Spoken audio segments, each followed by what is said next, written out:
Hi, I'm Sydney. I'm a student physical therapist assistant from South College, and today I'm going to be showing you how to do a manual muscle test for the wrist.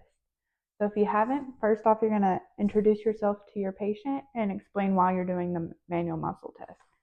I'm Sydney. I'm a student physical therapist from South College. Today I'm going to be working with you. I see you have some wrist problems today. So we're going to be doing a manual muscle test, which is just a test to show your strength on your wrist. So now that we're getting started, we're going to start off with the wrist flexion. I'm going to have you put your palm face up. You're going to just bring your hand as far as you can, good, and back down. So this is going to be a grade 3, which is just showing that full range of motion. Now we're going to check for a grade 5. So you're going to stabilize at the wrist, and you're going to bring your hand about halfway up, and then you're going to give that resistance on the palm of the hand. You're going to do hold, hold, hold. Good. If he can resist for 3 holds, that's going to be that grade 5. And then you're going to resist me again.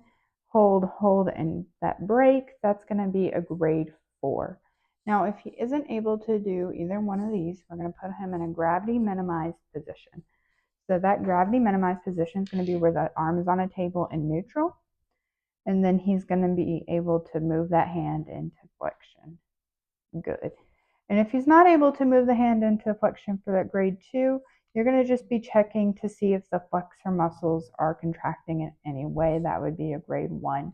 If the flexor muscles doesn't contract, that's going to be a grade 0. So for the next muscle test we're going to do extension. So again, hand's going to be off the side of the table, and the arm's going to be prone. So you stabilize at that wrist.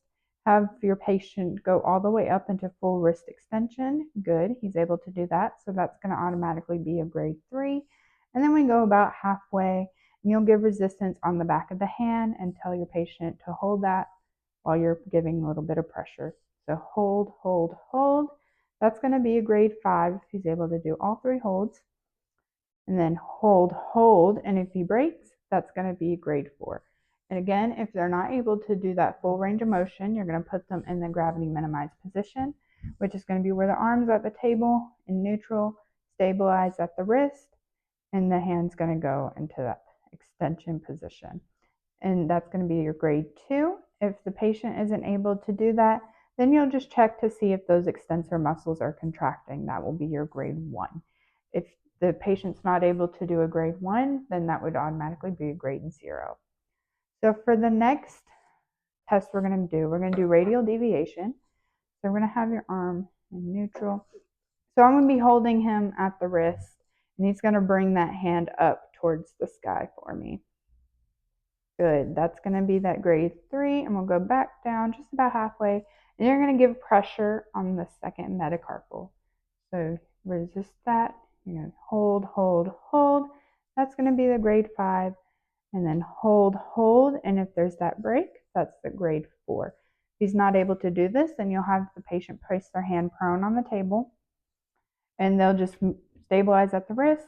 They'll move into that radial deviation movement as far as they can go, and then back to neutral.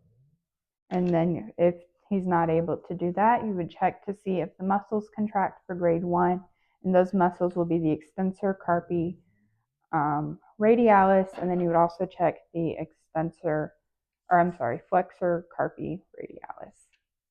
The last test we're going to be doing is ulnar deviation. So again, you're going to be at the edge of the table, supporting that wrist, and he's going to point down towards the ground. So that's going to be a 3, and then we're going to go about halfway, and I'm going to give pressure on the 5th metacarpal.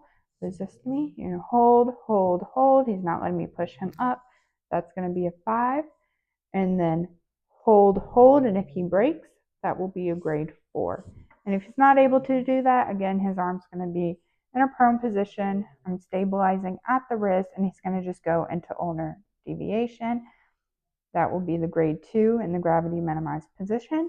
And then that grade 1 would be just checking to see if the extensor carpi ulnaris and the flexor carpi ulnaris are getting any of that muscle contraction. If he's not able to do either one of those, that's going to be a grade 0. And those are all the manual muscle tests of the wrist.